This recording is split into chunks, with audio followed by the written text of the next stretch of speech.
Si tenemos un vector x, y, z, su magnitud se calcula usando la raíz cuadrada de cada una de las componentes al cuadrado y sumándolas. Pero ¿por qué esta definición se parece tanto a la definición de la magnitud de un vector en el plano? Si tenemos aquí nuestros tres ejes coordenados, x, y z, y un vector b, así, sabemos que al proyectar este vector sobre el plano xy, obtenemos un vector que solamente está en el plano xy y va a tener una magnitud en x, una magnitud en y y una en z. Resulta que este vector que está aquí proyectado sobre el plano xy tiene una magnitud de raíz de x cuadrado más y cuadrado. Sin embargo, esto que está acá, que voy a resaltar, esto que tenemos acá, no es más que un triángulo rectángulo. Este triángulo rectángulo, entonces, tiene dos catetos, este y este.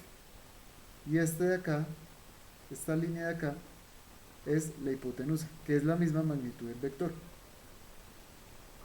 Entonces, usando nuevamente el teorema de Pitágoras, tenemos que esta hipotenusa es la raíz cuadrada de cada uno de estos dos catetos al cuadrado. Este cateto al cuadrado sería entonces raíz de x cuadrado más y cuadrado. Pero ese cateto debe estar al cuadrado. Y acá tenemos el cateto que tiene longitud z. Y también lo elevamos al cuadrado de acuerdo al teorema de Pitágoras. Esta raíz con este cuadrado se cancela y finalmente se llega a esta fórmula. Vamos a realizar el siguiente ejemplo.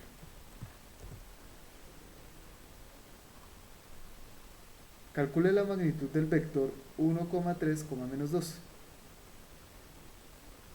Para realizarlo, vamos a hacer uso de la definición de magnitud. Entonces, la magnitud del vector es igual a la raíz cuadrada de 1 al cuadrado más 3 al cuadrado más menos 2 al cuadrado. 1 al cuadrado es 1, 3 al cuadrado es 9 y menos 2 al cuadrado es 4. Esto daría raíz de 14, que viene siendo aproximadamente 3,8. Es decir, este vector tiene una magnitud de 3,8, o lo que es lo mismo, si tomamos una regla y medimos desde el origen hasta la cabeza del vector, esta medida nos dará aproximadamente este número. Vamos a realizar ahora la definición de la dirección de un vector. La dirección de un vector se puede definir como un vector unitario. ¿Pero esto por qué? Aquí tenemos el espacio cartesiano. Voy a dibujar el vector B.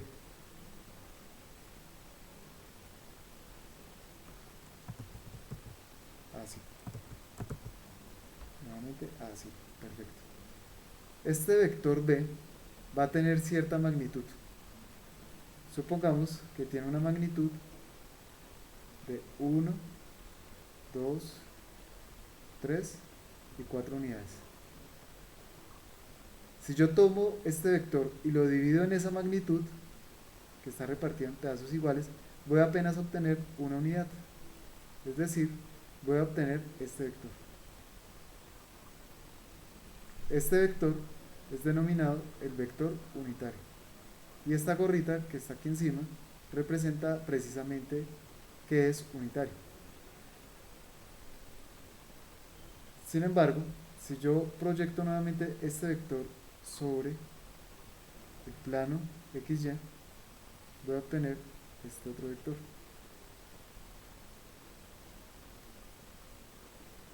Muy bien. Sin embargo, este vector forma un ángulo con el eje X que denominamos alfa. Forma un ángulo con el eje Y que denominamos beta. Y un ángulo con el eje Z que denominamos gamma. Estos ángulos se pueden determinar con el coseno. Por ejemplo, aquí tenemos un triángulo, acá tenemos un triángulo, acá tenemos este triángulo que voy a resaltar. Este triángulo es rectángulo.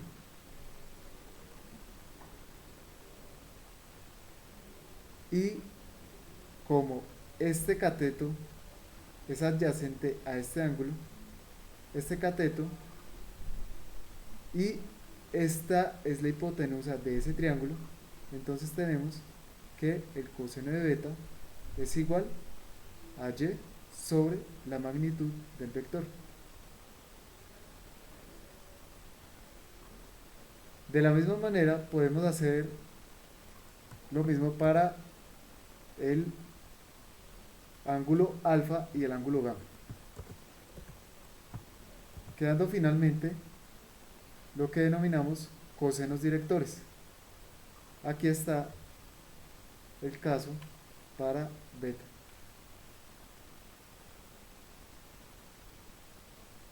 De una misma manera para alfa y gamma. Veamos estos ejemplos. Sea el vector 2, 3, menos 2, calcule un vector unitario con la misma dirección de b. El vector unitario es igual al vector sobre su magnitud.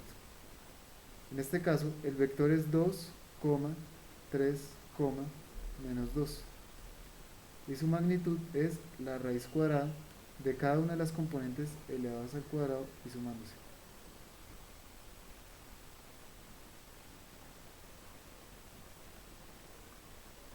El denominador entonces daría raíz de 4 más 9, 13, más 4, 17. Y arriba tenemos 2, 3, menos 2.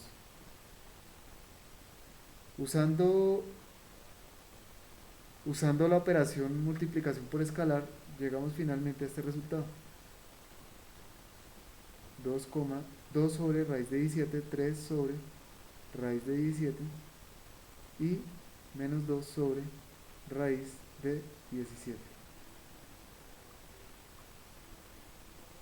Este sería el vector unitario. El siguiente ejemplo busca calcular la magnitud de este vector unitario. Entonces, la magnitud de ese vector es igual a la raíz cuadrada de 2 sobre raíz de 17 al cuadrado más 3 sobre raíz de 17 al cuadrado más menos 2 sobre raíz de 17 al cuadrado. Esto daría raíz de, tomo el cuadrado y lo distribuyo, dado que esto es una división, entonces quedaría 2 al cuadrado, 4, y raíz de 17 al cuadrado daría 17, se cancela la raíz con el cuadrado, más 9 sobre 17 más 4 sobre 17. Como son fracciones homogéneas, puedo dejar un solo 17 y arriba realizar la suma. 4 más 9, 13, más 4, 17. Y esto es lo mismo que raíz de 1, que es 1.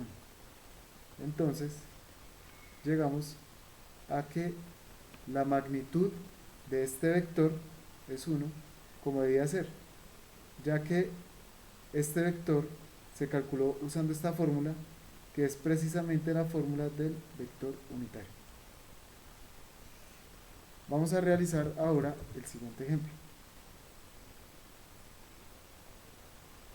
Calcular los cosenos directores del vector. Para calcular los cosenos directores, vamos a esta definición. Coseno de alfa es igual a x sobre la magnitud de b. Entonces, coseno de alfa es igual a x, que en este caso es 2, sobre la magnitud del vector que nos dio raíz de 17. Coseno de beta es igual a 3 sobre raíz de 17 y coseno de gamma es igual a menos 2, que es z, sobre la raíz de 17. Si comparamos el resultado del apartado A, observamos que el vector unitario ya nos había arrojado estos resultados. Entonces, el vector unitario nos da la misma información. De aquí podemos, entonces, despejar alfa usando el arco coseno de 2 sobre raíz de 17, beta como arco coseno de 3 sobre raíz de 17 y gamma arco coseno de menos 2 sobre raíz de 17. Para calcular los respectivos valores podemos hacer uso de Google. Entonces, abrimos nuestro navegador.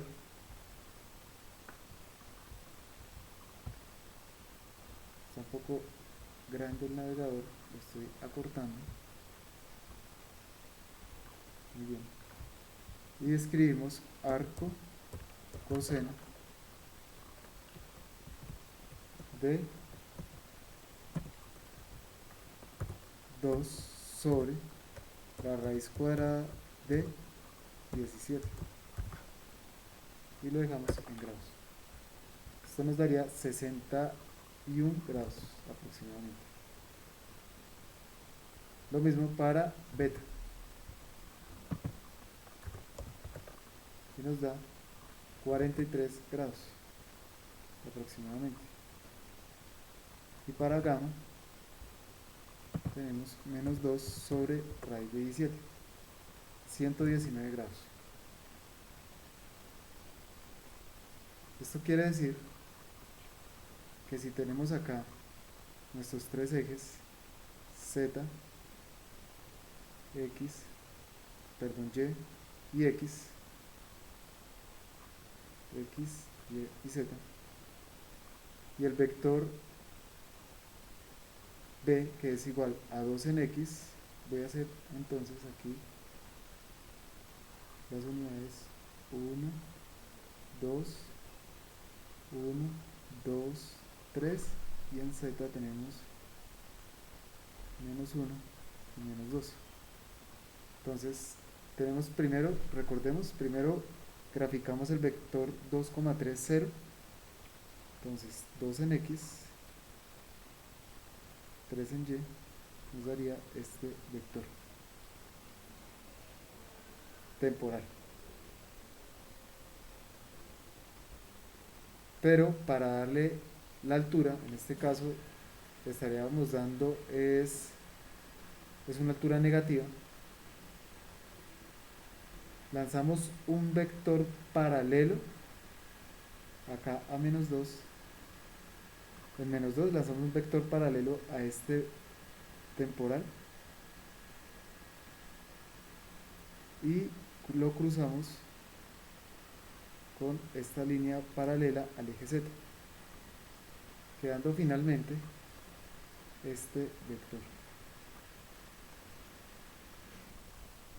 Este es el vector B.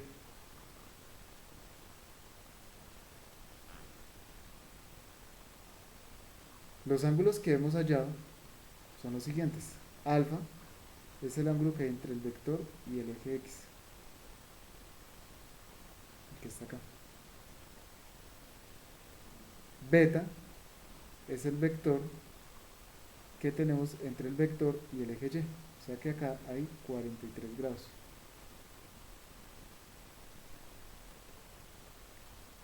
Acá teníamos 61 grados. Y gamma es el ángulo que hay entre el vector y el eje Z, este que tenemos por acá, que nos dio 119 grados. Con esto finalizamos el tema de la dirección de un vector en el espacio.